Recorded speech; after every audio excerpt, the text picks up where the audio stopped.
Hello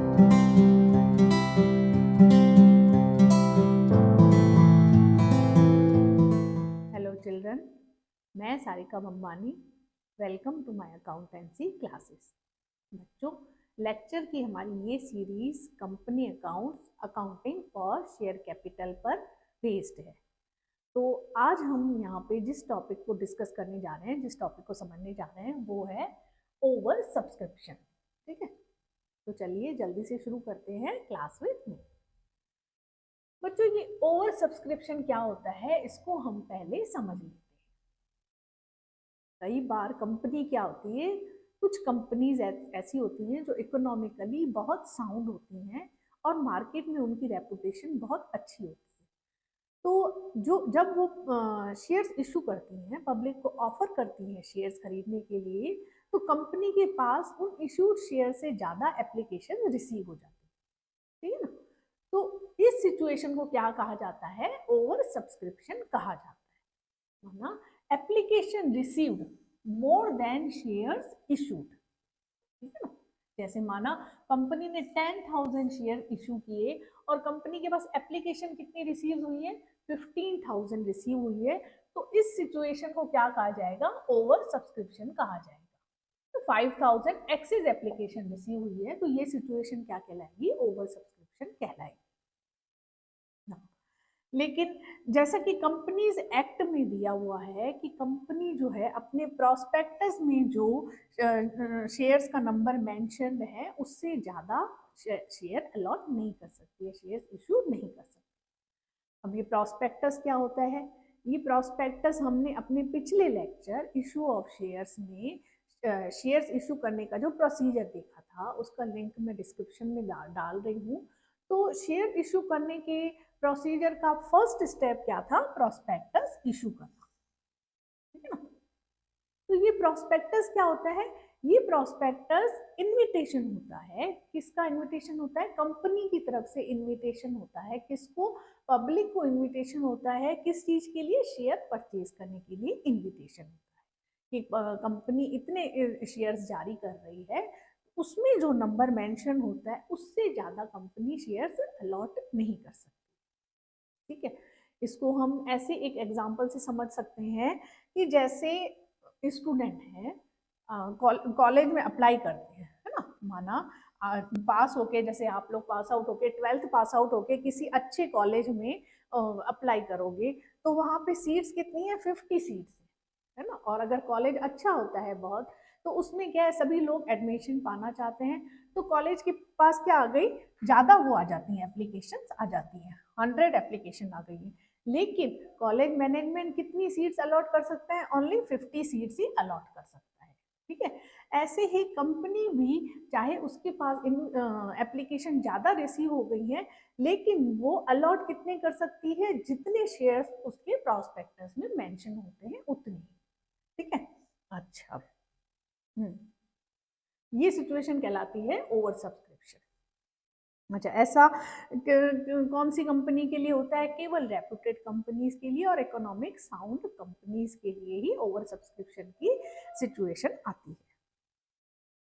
अच्छा, अब सवाल ये उठता है कि कंपनी इस ओवर सब्सक्रिप्शन की सिचुएशन को हैंडल कैसे करती है, मतलब वो किस तरह से शेयर अलॉट करे। ठीक है, उसको भी हम देखते हैं। जो ओवर सब्सक्रिप्शन की सिचुएशन को हैंडल करने के लिए कंपनी के पास 3 अल्टरनेट्स होते हैं। ठीक है ना? उसमें फर्स्ट अल्टरनेटिव क्या है कि वो कंपनी क्या करे, कंपनी जो एक्सेस एप्लीकेशंस रिसीव हुई हैं उनको क्या कर दे? रिजेक्ट कर दे। ठीक है ना? जो भी उसके पास एक्स्ट्रा एप्लीकेशन आई हैं उनको क्या करे? रिजेक्ट करे। तो ऐसी कंडीशन में कंपनी को क्या करना होगा? जो उन एप्लीकेशंस में मनी रिसीव हुई है उसको रिफंड करना होगा। जैसे कंपनी ने शेयर इशू किए हैं 25,000, सॉरी उल्टा लिख लिया, शेयर इशू कर दिए किए हैं 20,000 और एप्लीकेशन कितनी रिसीव हुई है उसके पास? 25,000, है ना? यानी 5,000 शेयर्स का ओवर सब्सक्रिप्शन। ठीक है ना? ये तो शेयर्स इशू किए हैं और एप्लीकेशन रिसीव हुई है 25,000। ये हम एज्यूम करते हैं कि कंपनी ने एप्लीकेशन पे 2.5, अलॉटमेंट पे 2.5 और फर्स्ट कॉल पे 2.5 और सेकंड कॉल पे सब इक्वल अमाउंट कॉल करी है ना। 10 रुपीज का शेयर की MRP कितनी है, शेयर की फेस वैल्यू 10 रुपीज है, ठीक है ना। 10 रुपीज का ईच का शेयर इशू किया गया है, ठीक है। इसको हम समझेंगे कैसे ओवर सब्सक्रिप्शन की अकाउंटिंग ट्रीटमेंट कैसे होगी, क्या क्या जनरल एंट्रीज पास होगी। तो सबसे पहले एंट्री क्या होगी, एप्लीकेशन मनी रिसीव होने की क्या एंट्री होगी, bank account debit to share application account. कितनी अमाउंट से, 62,500 से। कैसे, एप्लीकेशन कितनी आई है, 25,000 है ना। पर एप्लीकेशन कितनी मनी रिसीव हो रही है, पर share 2.5 rupees per share receive हो रही है, तो अमाउंट कितनी आ जाएगी, 62,500 अमाउंट कंपनी को रिसीव हो रही है, ठीक है ना। अच्छा, अब आगे नेक्स्ट एंट्री क्या होगी, नेक्स्ट एंट्री होगी शेयर एप्लीकेशन अकाउंट डेबिट। कितनी अमाउंट से, 62,500 से शेयर एप्लीकेशन अकाउंट क्या हो जाएगा, क्लोज हो जाएगा। ये कौन से दिन होती है, याद है ना आपको, अलॉटमेंट वाले दिन, ठीक है। अच्छा, इसके शेयर कैपिटल अकाउंट में कितने अमाउंट ट्रांसफर होगी, जितने कंपनी शेयर इशू कर रही है ना, 20,000 शेयर इशू कर रही है, तो 20,000 मल्टीप्लाई बाय 2.5 रुपीज कहाँ चले जाएंगे, शेयर कैपिटल अकाउंट में चले जाएंगे। इसके बाद एक्सेस मनी कितनी होगी, कितने शेयर्स पे रिसीव हो रही है, 5,000 शेयर्स पे एक्सेस मनी रिसीव हो रही है। कितनी, 2.5 रुपीज पर शेयर। तो ये एक्सेस मनी 12,500 इससे क्या हो जाएगा, बैंक अकाउंट क्रेडिट हो जाएगा। ये एक्सेस मनी किसको लौटानी होगी, एप्लीकेंट्स को वापस करनी होगी, ठीक है ना। तो अलॉटमेंट वाले दिन क्या एंट्री हो जाएगी, share application account debit to share capital account and to bank account, ठीक है ना। ये तो फर्स्ट अल्टरनेटिव है जब एप्लीकेशन रिजेक्ट की जा रही है। अच्छा, अलॉटमेंट वाले दिन क्या एंट्री होगी, सबसे पहले एंट्री होगी अलॉटमेंट ड्यू होने की, share allotment account debit to share capital account. कितने शेयर्स, कितने उससे होगा, 20,000 शेयर से, जितने शेयर्स कंपनी ने इशू किए हैं मल्टीप्लाई बाय 2.5 पर शेयर। और अलॉटमेंट रिसीव कितना होगा, bank account debit to share allotment account, वही 50,000 से ये एंट्री हो जाएगी, किस चीज की, अलॉटमेंट मनी रिसीव होने की एंट्री, ठीक है। ये कौन सा अल्टरनेट है, फर्स्ट अल्टरनेट है, जब कंपनी एप्लीकेशंस को, एक्स्ट्रा एप्लीकेशन को क्या कर रही है, रिजेक्ट कर रही है। बच्चों, ओवर सब्सक्रिप्शन की सिचुएशन को हैंडल करने का कंपनी के पास दूसरा अल्टरनेटिव होता है प्रो रेटा अलॉटमेंट, ठीक है ना। प्रो रेटा अलॉटमेंट मतलब जितनी एप्लीकेशंस कंपनी के पास रिसीव हुई हैं उनके रेशो में सभी को अलॉटमेंट कर दिया जाता है। एप्लीकेशन रिजेक्ट नहीं की जाती है, रेशनल अलॉटमेंट की जाती है। इसको प्रपोर्शनल अलॉटमेंट भी कहते हैं, हिंदी में इसको बोलते हैं आनुपातिक आवंटन, ठीक है।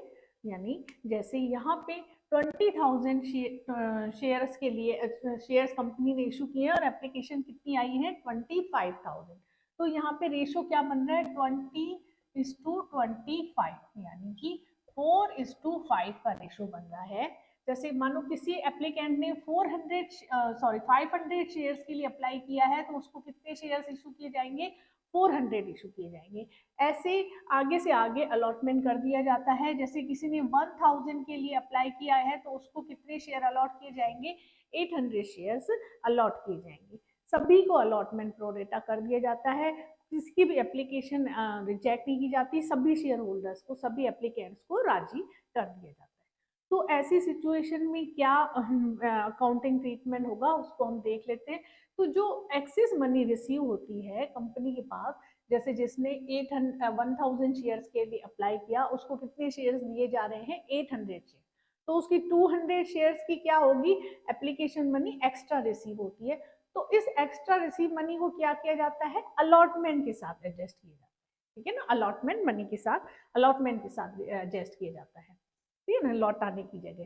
तो इस ऐसी सिचुएशन में क्या जनरल एंट्रीज होगी, उसको हम देख लेते हैं। फर्स्ट एंट्री तो होगी बैंक अकाउंट डेबिट, वही एग्जांपल हम वही ले रहे हैं, 20,000 शेयर इशू है, 25,000 एप्लीकेशन आई है, वही 2.5 है ना, 2.5 एप्लीकेशन पे, 2.5 अलॉटमेंट पे, लास्ट वाला ही एग्जांपल है, उसी का ही हम दूसरा अल्टरनेट देख रहे हैं, 2.5 फर्स्ट कॉल पे और 2.5 सेकेंड कॉल पे।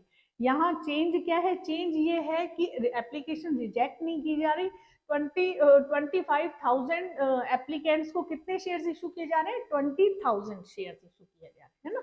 तो यहाँ रेशो बन रहा है 5:4 का, ठीक है ना। 5 एप्लीकेशन की जगह शेयर कितने दिए जा रहे हैं, अलॉट कितने दिया जा रहा है? 4 शेयर्स दिए जा रहे हैं, ठीक है। तो क्या जनरल एंट्री?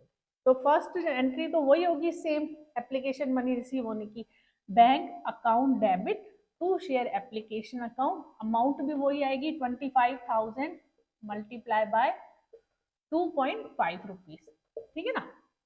अच्छा, नेक्स्ट एंट्री क्या होगी? शेयर एप्लीकेशन अकाउंट डेबिट कितने से होगा? 60। ये किस दिन होगी? अलॉटमेंट वाले दिन। ये डेट ऑफ एप्लीकेशन वाले दिन होगी, डेट ऑफ एप्लीकेशन, ठीक है ना। यहाँ शेयर एप्लीकेशन अकाउंट कितने से डेबिट होगा? 62,500 से। और शेयर कैपिटल अकाउंट कितने से क्रेडिट होगा? वही 50,000 से, जितने कंपनी शेयर इशू करती है पर शेयर मल्टीप्लाई बाय पर शेयर। अच्छा, यहाँ वहां उस कंडीशन में क्या हो रहा था? मनी रिफंड कर रहे थे तो बैंक अकाउंट क्रेडिट हो रहा था, यहाँ उसकी जगह क्या है? क्रेडिट होगा, अलॉटमेंट अकाउंट क्रेडिट होगा। एक्सेस मनी कहाँ ले जाई जाएगी? अलॉटमेंट अकाउंट में एडजस्ट की जाएगी। कितनी? 5,000 शेयर्स पे तो जो एक्सेस मनी मिली है पर एप्लीकेशन पर शेयर 2.5 रुपीज, इसको कहाँ एडजस्ट किया जाएगा? अलॉटमेंट। अच्छा, नेक्स्ट एंट्री कब होगी? अलॉटमेंट ड्यू होने वाले दिन। अलॉटमेंट वाले दिन होगी ड्यू की क्या? Share allotment account debit to share capital account, कितने शेयर से? 20,000 शेयर्स मल्टीप्लाई बाय 2.5 रुपीज, ठीक है ना। ये भी सेम एंट्री जो फर्स्ट अल्टरनेटिव में देखी थी, सेम वही एंट्री आएगी। अच्छा, चेंज कहाँ आएगा? चेंज इस एंट्री में आएगा जब अलॉटमेंट मनी कंपनी रिसीव करेगी। क्या चेंज आएगा? Bank account debit to share allotment account. क्यों? क्योंकि यहाँ पहले से ही शेयर अलॉटमेंट अकाउंट कितने से क्रेडिट हो चुका है? 12,500 से क्रेडिट हो चुका है। ये क्या हुई है? एप्लीकेशन मनी एडजस्ट हुई है।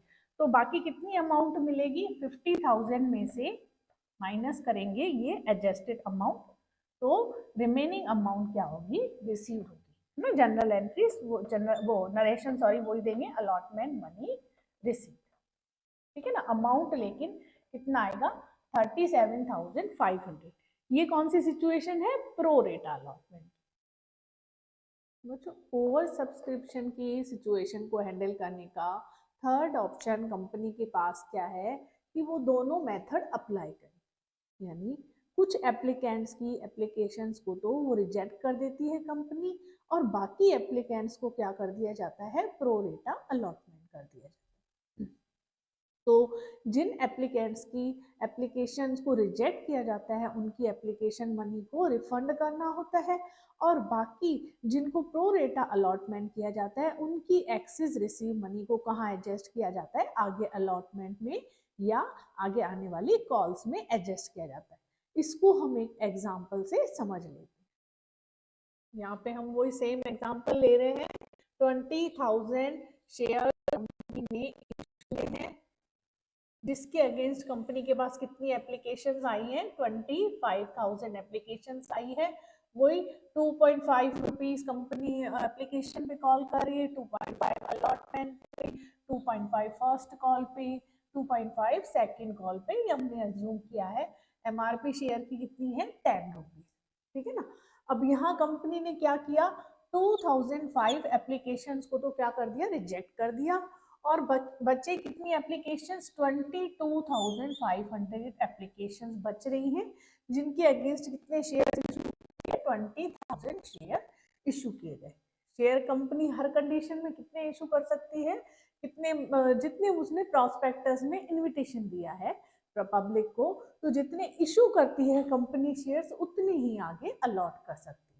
तो यहाँ क्या है? यहाँ 22,500 एप्लीकेशंस के अगेंस्ट कितने शेयर की इशू किए गए हैं? 20,000। तो यहाँ रेशो क्या बनेगा? प्रोरेटा रेशो क्या बनेगा? नीचे में कर देती हूँ, 22,500 इज टू 20,000, है ना। काटापिटी करेंगे तो ये क्या रेशो बन रहा है? 9:8 का रेशो बन रहा है। यानी कि जिन कैंडिडेट ने, जिन एप्लीकेंट्स ने 9 एप्लीकेशन दी हैं, उनको कितने शेयर अलॉट किए गए हैं? 8 शेयर अलॉट किए गए। यानी जिसने 900 एप्लीकेशन शेयर्स के लिए अप्लाई किया होगा उनको कितने शेयर दिए जाएंगे, 800 शेयर। ये आगे से आगे प्रोरेट अलॉटमेंट इस तरह से होगा। तो यहाँ जनरल एंट्रीज कैसे होंगी वो हम देख लेंगे। तो फर्स्ट एंट्री तो वही होगी, है ना, एप्लीकेशन रिसीव होने की हर कंडीशन में यही सेम एंट्री होगी। क्या, bank account debit to share application account. Amount क्या आएगा, 25,000 एप्लीकेशन आई हैं, उन पे कितने रुपए कॉल किए गए हैं, 2.5 रुपीज कॉल किए गए हैं, क्योंकि इसलिए अमाउंट क्या आएगी, 62,500 अमाउंट आएगी एप्लीकेशन रिसीव होने की। ठीक है। अच्छा, अब नेक्स्ट एंट्री हम देखेंगे, इस एप्लीकेशन अकाउंट को क्लोज किया जाएगा और कहाँ कहाँ ट्रांसफर किया जाएगा अमाउंट को। शेयर एप्लीकेशन अकाउंट क्या हो जाएगा, डेबिट। ये किस दिन होगा, अलॉटमेंट वाले दिन एंट्री होगी ये, है ना, डेट ऑफ अलॉटमेंट वाले दिन क्या एंट्री होगी, शेयर एप्लीकेशन अकाउंट डेबिट हो जाएगा इस अमाउंट से, 62,500 से। और हर कंडीशन में शेयर कैपिटल अकाउंट कितने से क्रेडिट होगा, 50,000 से।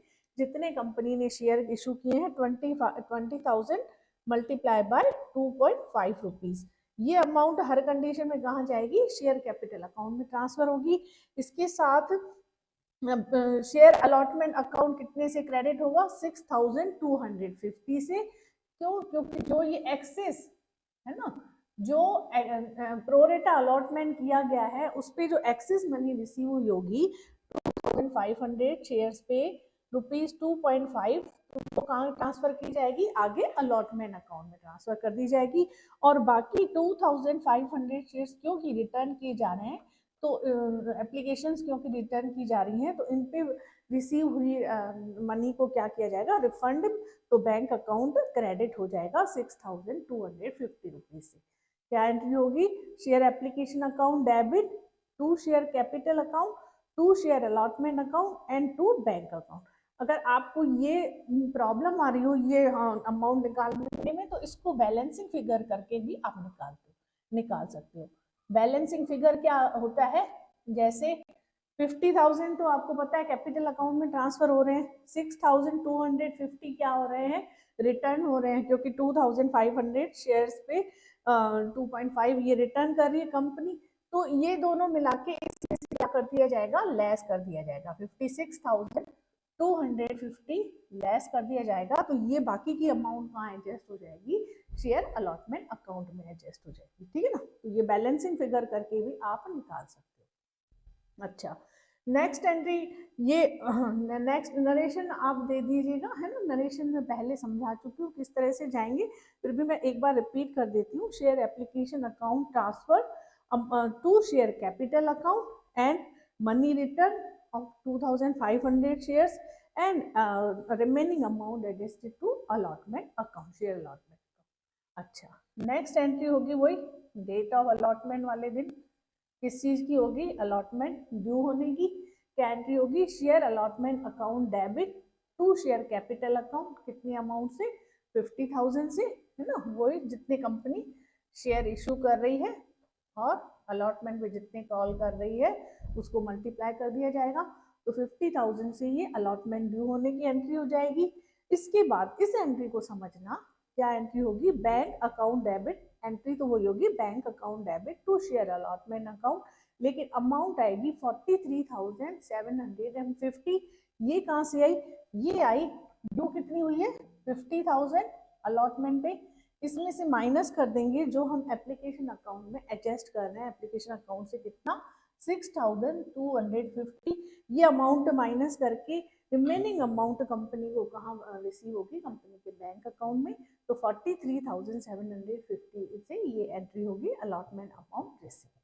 ठीक है ना, तो ये कौन सी कंडीशन थी, जब कंपनी कुछ एप्लीकेंट्स को लौटाती है और कुछ बाकी के जो एप्लीकेशंस हैं उनको क्या करती है, प्रो रेटा अलॉटमेंट करती है। बच्चों, कई बार कंपनी के पास जब वो शेयर्स इशू करती है तो एप्लीकेशंस इतनी ज़्यादा आ जाती हैं कि उन एप्लीकेशंस पे जो रिसीव मनी होती है उनको अलॉटमेंट पे एडजस्ट किया जाता है, उसके अलावा भी एक्सेस मनी कंपनी के पास बची रह जाती है। तो तो उसको कैसे एडजस्ट किया जाएगा, उसको कंपनी के जो प्रोस्पेक्टस में जो मेंशन है उसके अकॉर्डिंग किया जाएगा। कंपनी के आर्टिकल ऑफ एसोसिएशन में भी ये मेंशन करना पड़ता है कि उस एक्सेस अमाउंट को या तो शेयर होल्डर्स को लौटाया जाएगा, एप्लीकेंट्स को। अभी वो शेयर होल्डर नहीं बने होते, अभी क्या कहलाएंगे, ये एप्लीकेंट्स कहलाएंगे। शेयर होल्डर कब बनेंगे, जब उनको कंपनी शेयर अलॉट करेगी, ठीक है।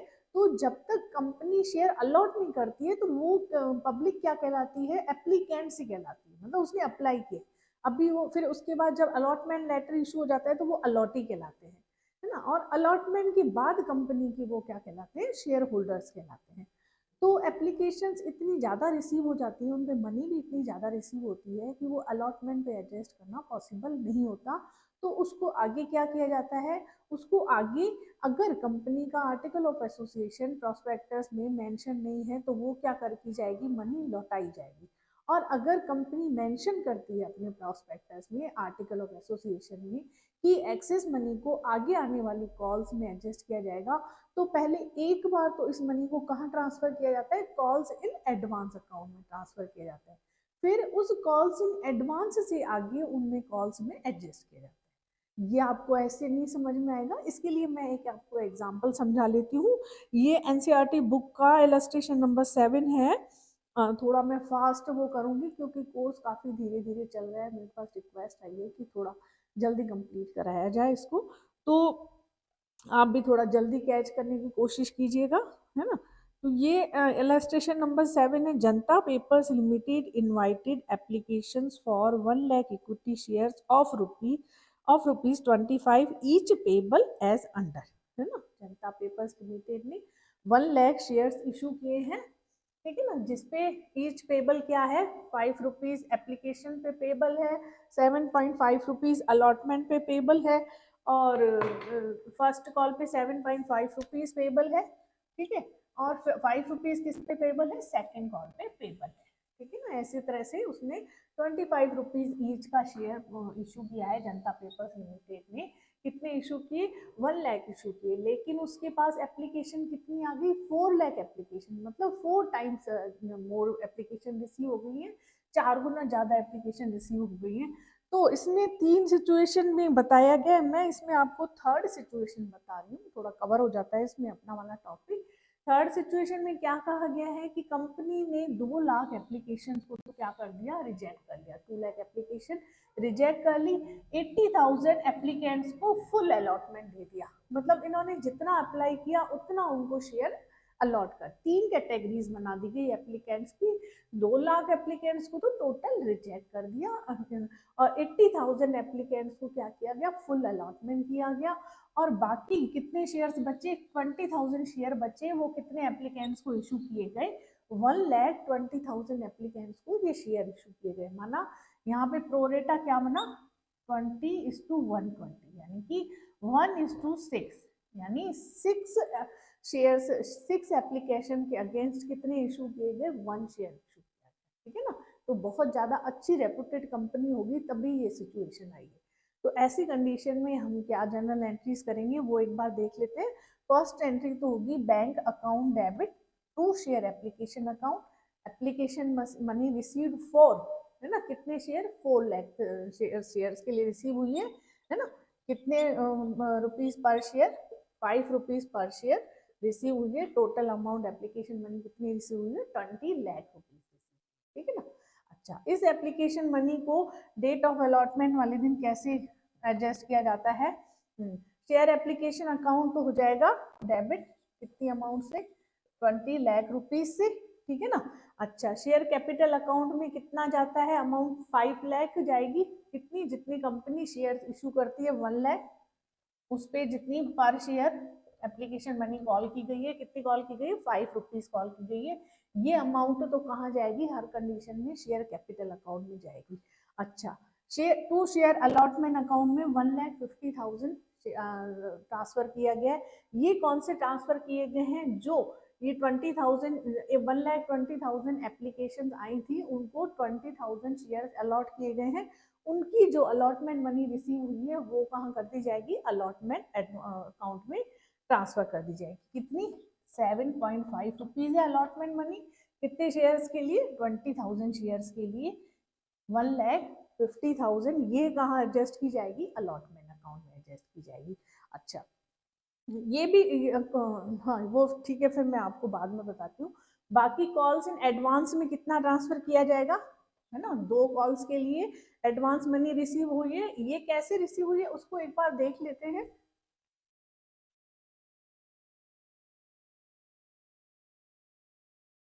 1,20,000 एप्लीकेशन रिसीव हुई है, ठीक है ना? इस पे कितने आया है? 5 rupees per share application money, यानी 6 लाख रुपीज हमको कंपनी को रिसीव हो गई है।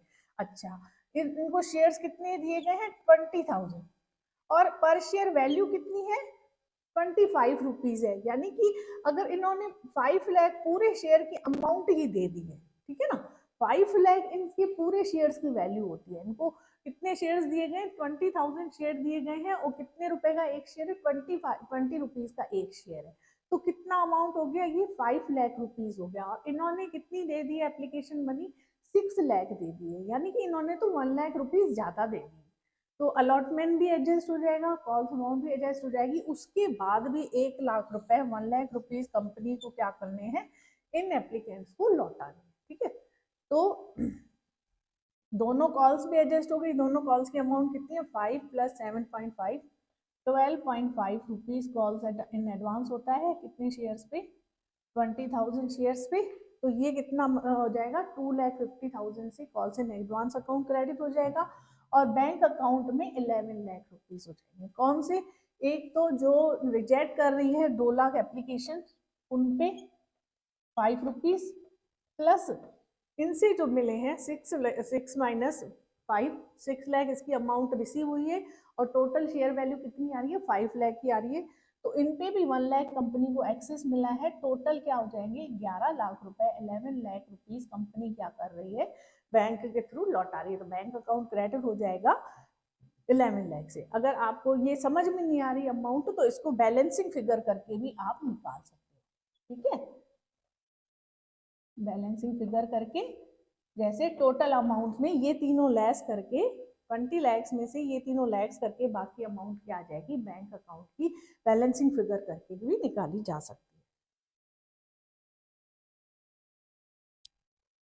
है। बच्चों यहाँ नेक्स्ट एंट्री हो जाएगी शेयर अलॉटमेंट ड्यू होने की, है ना? कितने शेयर क्या एंट्री होगी? Share allotment account debit to share capital account, allotment money due on कितने शेयर?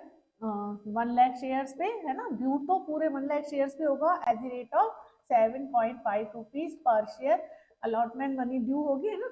एंट्री ये हो जाएगी। इसके बाद नेक्स्ट एंट्री क्या होगी? अलॉटमेंट मनी रिसीव होने की क्या एंट्री होगी? Bank account debit to share allotment account. ये कितने से होगा? 6 लाख से, क्योंकि 1,50,000 अलॉटमेंट में पहले रिसीव हो गए हैं, 20,000 शेयर्स पे ऑलरेडी रिसीव हो चुके हैं। तो ये अमाउंट कितने शेयर्स पे रिसीव होगी? 80,000 शेयर्स पे रिसीव होगी। कितने रुपए के हिसाब से रिसीव होगी? तो 6 लाख रुपीज से बैंक अकाउंट डेबिट हो जाएगा, और शेयर अलॉटमेंट अकाउंट क्रेडिट हो जाएगा। नेक्स्ट एंट्री होगी शेयर कॉल फर्स्ट ड्यू होने के दिन। क्या एंट्री होगी? Share first call account debit to share capital account. Due तो सभी शेयर्स पे होंगी कॉल्स, है ना? कितने शेयर्स पे? 1 लाख शेयर्स पे कंपनी ने 7.5 रुपीज कॉल किए हैं फर्स्ट कॉल। तो 7,50,000 अमाउंट से ड्यू होने की एंट्री हो जाएगी, है ना? अब ये एंट्री हमें समझनी है कि बैंक अकाउंट डेबिट हो जाएगा 6 लाख से, है ना? और बाकी calls in advance amount, calls in advance account से एडजस्टमेंट होगा किसका? 1,50,000 का, जो 20,000 शेयर्स पे एडवांस मनी मिल चुकी है 7.5, ठीक है ना? और ये 80,000 शेयर्स पे क्या मिल रहा है? कैश मिल रहा है। तो बैंक अकाउंट इस 6 लाख से डेबिट हो जाएगा, और share first call account close हो जाएगा कितने से? 7,50,000 से क्लोज हो जाएगा।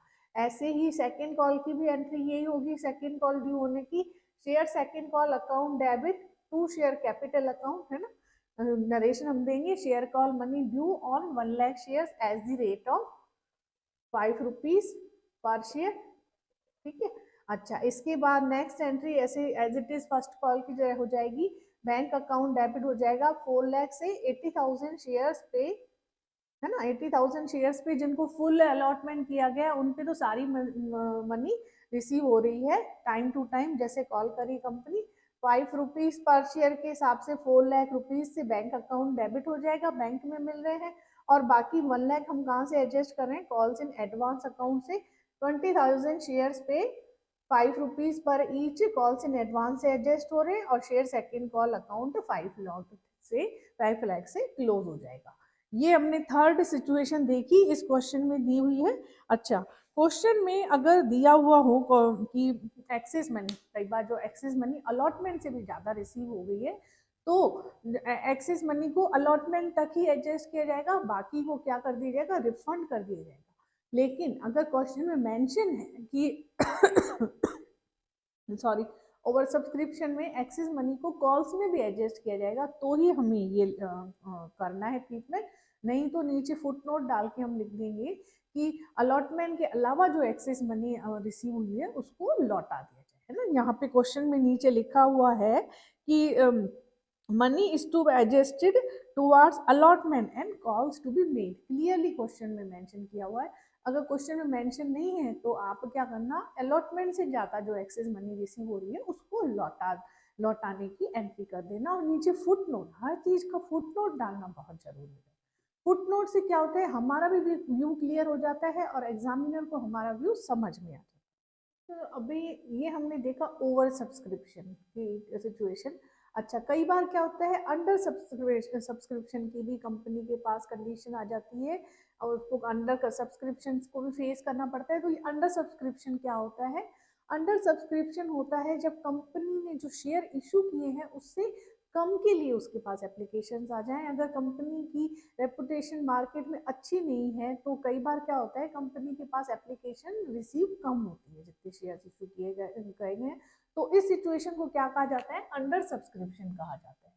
ठीक है ना। तो अंडर सब्सक्रिप्शन का अकाउंटिंग ट्रीटमेंट को इसके लिए अलग से वो नहीं है, जैसे शेयर्स जो इशू ऑफ शेयर का नॉर्मली प्रोसीजर होता है वही होता है, एप्लीकेशन इशू करने की, एप्लीकेशन मनी रिसीव करने की, अलॉटमेंट की, फर्स्ट कॉल की, सेकंड कॉल की, जो जनरल एंट्रीज हम पीछे देख चुके हैं वैसे ही होगा। लेकिन यहाँ एक चीज का ध्यान रखना पड़ेगा कि मिनिमम सब्सक्रिप्शन की कंडीशन जरूर फुलफिल होनी चाहिए कंपनी को शेयर्स आगे इशू करने के लिए। मिनिमम सब्सक्रिप्शन क्या होता है, मिनिमम सब्सक्रिप्शन यानी कि कंपनी को कम से कम एटलीस्ट मिनिमम सब्सक्रिप्शन पे मैंने एक डाल रखा है पहले भी, वो लिंक मैं डिस्क्रिप्शन बॉक्स में डाल दूंगी, एक वीडियो लेक्चर मैंने बना रखा है उसका मैं डिस्क्रिप्शन बॉक्स में डाल दूंगी।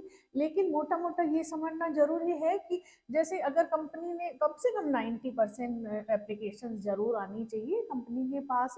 अगर 90% से कम, मतलब जितने उसने शेयर्स इशू किए हैं उसके 90% एटलीस्ट उसके पास एप्लीकेशन आनी चाहिए, और मिनिमम सब्सक्रिप्शन की सारी कंडीशंस फुलफिल होनी चाहिए। लिंक मैं डाल दूंगी डिस्क्रिप्शन बॉक्स में। तो अगर कंपनी के पास 90% के इक्वल एप्लीकेशन आती है तो वो आगे शेयर अलॉट कर सकती है और आगे कॉल से ड्यू कर सकती है। जैसे कंपनी ने 2 लाख शेयर्स इशू किए हैं तो यहाँ मिनिमम सब्सक्रिप्शन कितना होगा, 1,80,000 एप्लीकेशन कंपनी के पास जरूर आनी चाहिए, तभी वो क्या करेगी, आगे शेयर अलॉट कर सकती है। ठीक है। तो अगर मिनिमम सब्सक्रिप्शन की सिचुएशन है तो उसमें तो जैसे जनरल एंट्रीज नॉर्मली की जाती हैं वो ही की जाएगी, उसके लिए कोई अलग से अकाउंटिंग ट्रीटमेंट नहीं है। ठीक है। तो बच्चों आज हमने ओवर सब्सक्रिप्शन के बारे में पढ़ा, एक एग्जाम्पल के द्वारा उसके अकाउंटिंग ट्रीटमेंट को भी देखा। आगे आने वाले लेक्चर में मैं share issued at premium at discount पढ़ाऊंगी और issue of share for consideration other than cash का भी टॉपिक हम देखेंगे। बच्चों मैं चाहती हूँ कि एक एक टॉपिक क्लियर करते हुए आगे बढ़ूँ। तो आपको मेरे ये लेक्चर कैसे लग रहे हैं, आप अगर क्या कुछ चेंज चाहते हैं, कुछ इम्प्रूवमेंट चाहते हैं तो अपने वैल्यूएबल कमेंट बॉक्स में दे सकते हैं ताकि मैं क्लासेस को और इम्प्रूव कर सकूं। तो देखते रहिए क्लास विद मी और चैनल को सब्सक्राइब कीजिए। Okay, good luck and good bye till next.